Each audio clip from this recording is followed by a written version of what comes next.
Today, I want to talk about the greatest basketball game ever made. I want to talk about NBA 2K12. But before I begin, I want to discuss about what came before it, after it, and why many people have, in my opinion, forgotten about NBA 2K12. So let's start off with what many people consider to be the greatest basketball game ever made, NBA 2K11. Sting, please. It's showtime, folks!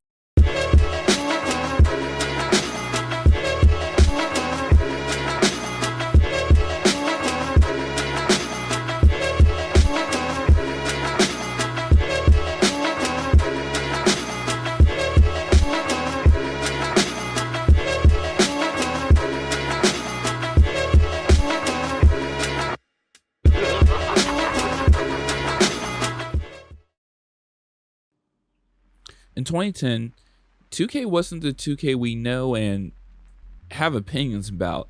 In fact, they didn't have a stranglehold over the NBA video game market. In fact, at the time, 2K and EA were still going head to head with each other each year. 2K was doing better than EA on the PS3 and Xbox 360. EA's gameplay at the time on those next-gen consoles looked stiff, robotic, and just not all fluid. Lying looked rough on the games from NBA Live 06 to 09, and they really suffered because of all of those problems. And 2K really started to become the better game on the consoles, as their cyber faces, lighting, player realistic animations, and more helped slowly gain the lead in becoming the premier basketball game. Live's last grasp to reclaim the #1 spot came in NBA Live 10.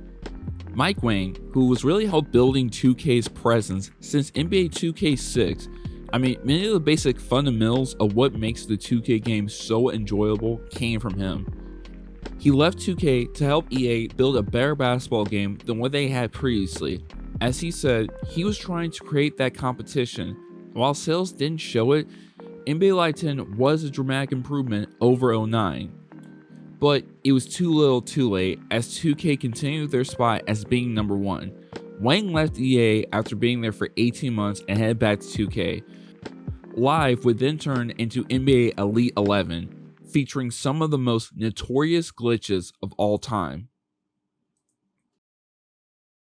And because of said glitches, NBA Elite 11 would never release, being cancelled by EA. So for the first time since 1998, there wouldn't be two basketball games made by 2K and EA. EA had bowed out. That meant no competition left for 2K. Sim Basketball was all 2K. So now, what would they give us?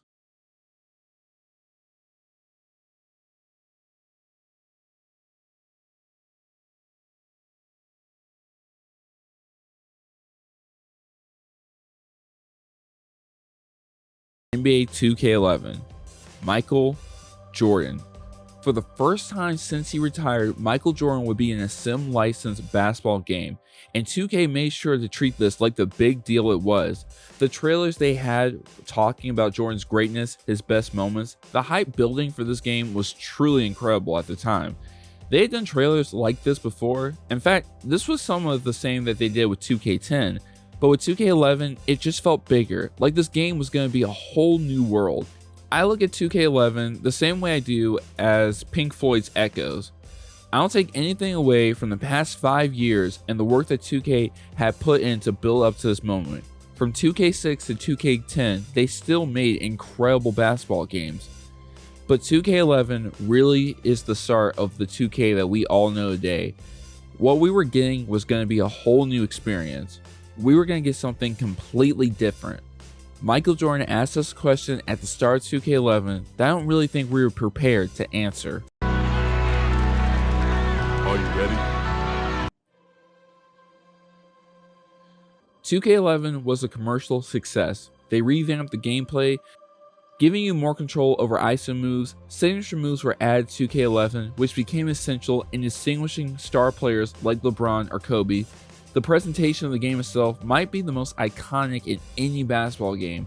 They really went for a spacey glass shard kind of look, which really worked for the overall presentation of the game. And I wouldn't mention this a lot, but the soundtrack in 2K11 might just be the best in a basketball game ever. So let's talk about 2K11's true magnum opus, the Jordan Challenge. Now the concept was simple. You play 10 of Michael Jordan's most famous games, win all of them, and complete the objectives. You unlock rookie MJ and you take him through the current NBA. It was basically create a legend, but now you get Jordan. But it was so much more than that. The game starts by taking you out of the tunnel and transporting you to the 1991 finals against the Lakers. And as you play and complete the objectives, you get certain lines of dialogues and cutscenes. From Jordan crumpling into Pippen from the flu game, Jordan shrugging after making a 6-3 against the Blazers, him throwing up 6 after beating the Jazz to win his 6th ring. They also added in plays that both the Bulls and the teams that the Bulls would go up against into the game, and they added in this filter effect to give it a more retro feel for the mode itself. They improved My Player and would add in Create a Legend, where you could play as anyone in the game and give them a legendary career. This game was so good that it wasn't something you just needed to have as a basketball fan.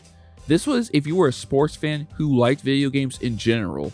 2K11 truly was as close to being a perfect basketball game as you can make, and to achieve something only a few games like it has. Now I realize I've talked a lot about 2K11. I talked a lot about 2K and EA Sports, and I've rarely mentioned NBA 2K12. You might even think I don't really believe that the greatest basketball game ever made is NBA 2K12. But I do. I explained all of that just to ask this one question. Where do you go after 2K11? Think about it. You just released the greatest basketball game ever made to that point. You will have no legitimate competition for your next year's game. You can rest on your laurels or try to produce a middle-of-the-road game. And yet they didn't either. Instead, they decided to improve upon the gameplay, add more and exciting new features to game modes, create a different presentation, and simply put, everything they did in 2K11, they did better in 2K12.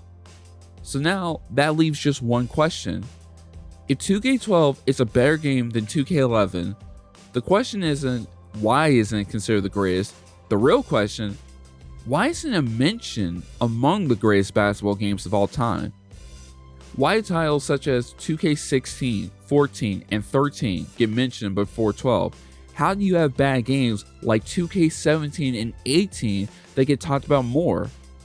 That's what I'm going to look for in the next episode when I talk about 2K's golden era. Thanks for watching. This has been a video made by Eric, and I'm out.